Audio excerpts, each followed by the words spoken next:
Hello, welcome to Elizabeth Reads. We are reading a place called Perfect, and we are on Chapter 8, A Change of Heart. Violet stopped for a moment under the gleaming gold sign, Archer Brothers Spectacle Makers Emporium, to catch her breath. She was about to push open the painted navy door when a sudden thought hit her like a brick to the head. Her mother was right. She had IDDCS. She'd never heard of it before, but in that moment she was 100% sure she had it. Of course she was a disobedient child. Mrs. Moody was right too. How could she have broken the skipping rules like that in the middle of the schoolyard? How embarrassing. And the pencil. She blushed as she thought about the pencil. Bending down under the desk without even thinking of asking teacher? What must the class have thought? Mrs. Moody really had tried to help her by setting that essay about rules. How did she not see it before? She really was a bold child, but all of that was going to change. She turned around and walked back down Splendid Road towards home, but with each stride her reasoning weakened, and by the time she'd reached her house she changed her mind again. Violet was totally confused. She wasn't bold, she'd only been trying to liven up the game, and at her old school nobody ever asked permission to pick up a pencil. Violet sat down on the stone steps at the front of her home. Her change of mind had been so quick it was scary. What had happened to make her think that way? She retraced her steps in her head like her mother always told her to do. What had she done that was different? "The pills!" she exclaimed, jumping up so fast she knocked off her glasses. Her world went black and fuzzy. Quickly she sat back down and felt around for the frames. Something stirred on the gravel close by. Footsteps. "It's me," the familiar voice spoke hurriedly. "I know your parents are changing." It was that boy again. Just as she turned towards his voice, heavy footsteps raced across the gravel. "You," a man growled. "I'll make sure you never set foot outside those walls again."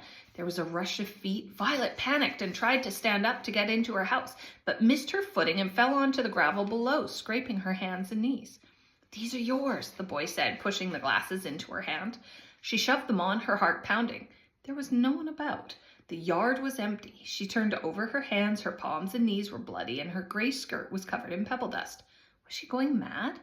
She'd felt the boy's hand this time. Surely she hadn't imagined that, but why couldn't she see him? Who was he, and why was he following her? Was he in trouble? Who was chasing him? All these questions floated around her mind, and she knew she had to find her dad. There was something going on in Perfect, something weird, and she needed to convince him to leave. She had proof now. Bloody knees and palms should be enough to get his attention.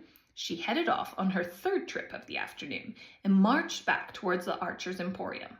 This time she didn't stop outside. She turned the polished brass knob and pushed open the door. A bell tingled above to announce her arrival. "Mr. Archer," she called. There was no reply. The shop was empty. She walked past the gleaming glass cabinets on her left to the paneled wall on the far side of the room and traced her fingers along it until they felt a familiar bump in the polished cherrywood. She pushed on the panel and the secret door opened inwards to the library above. Quickly she slipped inside. There were voices coming from behind a door at the opposite end of the room, and she tiptoed towards it. "What are you talking about? We're paying you well, aren't we?" "But it's not right, Edward. Morally, I just can't do it." "You'll do as you're told, that's what you'll do." It was the Archers, and they were talking to her father. They were arguing. She hated it when adults fought, as sometimes they said horrible things to each other. It was kind of a good thing, though, as it sounded like her dad wasn't happy. Maybe he was thinking of leaving. Not daring to disturb the men, she tiptoed back toward the secret panel door. "Violet Brown!" She turned around quickly and stood almost nose to nose with Edward Archer. "I'm sorry, Mr. Archer. I heard voices. I was looking for my dad." "You're not allowed in here, young lady," Edward Archer said, nodding behind her. "It's not mannerly to snoop." "Oh, I wasn't snooping. It was an accident. I was just looking for Dad. I thought he might be in here." "He's just stepped out, Violet. I'm afraid you've missed him." "But I'm sure I heard him. He was talking to you in there." She pointed to the door behind him. "Mrs. Moody was right. You really are quite the handful," Edward Archer sighed. I'm sorry, Mr. Archer," Violet stuttered, stepping slowly backwards towards the shop. "I must have imagined it." "What happened to you, Violet?" Edward Archer asked, taking in her untidy appearance. "Are you hurt, dear?" "Oh, I fell. It's nothing." "Have you taken your pills, dear?" She stepped further back. How did he know? Your mother told me. He smiled as if reading her mind. IDDCS, it's a serious condition, Violet. It mustn't go untreated. Her heart was beating rapidly now. What's going on here? Snapped George Archer, stepping into the library behind his brother. Nothing, Edward smiled. Violet here was looking for her father. She's just leaving. He's not here, George said, glaring down at Violet. I know, Edward told me, Violet stammered. Then she turned and ran. There was something about George, something that made her nervous whenever she was near him. Once outside and a safe distance from the shop, she stopped to breathe. Why did Edward Archer know all that stuff about Mrs. Moody and the pills? Why was he sticking his nose in her life? And her dad, why had they lied about her dad? She was sure it was him behind that door, and he'd sounded angry. Why wouldn't they tell her the truth? Avoiding home, she walked up Edward Street. The past few hours played over in her mind. First, it was her mother and the pills.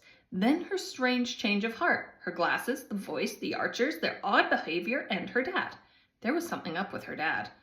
A group of women chatting outside the Hatchet family butcher's fell silent as she walked by. She could have sworn she heard one of them whisper, IDDCS. She crossed the road at the town hall and passed the Archer's tea shop resting in its shadow. A new display of beautiful hand-painted china cups decorated the window. She stopped for a look and noticed everyone in the busy shop had turned to stare out at her. Quickly, she continued on and turned left down Archer's Avenue, avoiding the eyes of Edward Street. Spying a bench by the high stone wall, she sat down to think. What was going on in Perfect? Violet knew her mother wouldn't listen. Her mom didn't care what Violet thought anymore. Her dad wouldn't listen either. He'd be angry with her for sneaking around the Archers. She was sure Edward would tell him about that. Her dad was strict when it came to manners, and she hadn't been at all polite to Edward Archer. She looked up from the bench. She'd been on this street before. On the wall almost directly opposite was that sign, the original home place of Misters George and Edward Archer, first sons of Perfect. The words "and William" etched in above the letters. She wondered if William Archer had scratched his own name into the sign and under her desk in school. If he did, it seemed he was a troublemaker just like everyone thought she was. Why had she never heard about him before? Maybe he'd left Perfect. Maybe he'd hated the town just as much as she did. Goosebumps prickled her skin as she wondered what had happened to William Archer. That's the end of Chapter 8. If you subscribe, you'll see when Chapter 9 comes out. Bye-bye.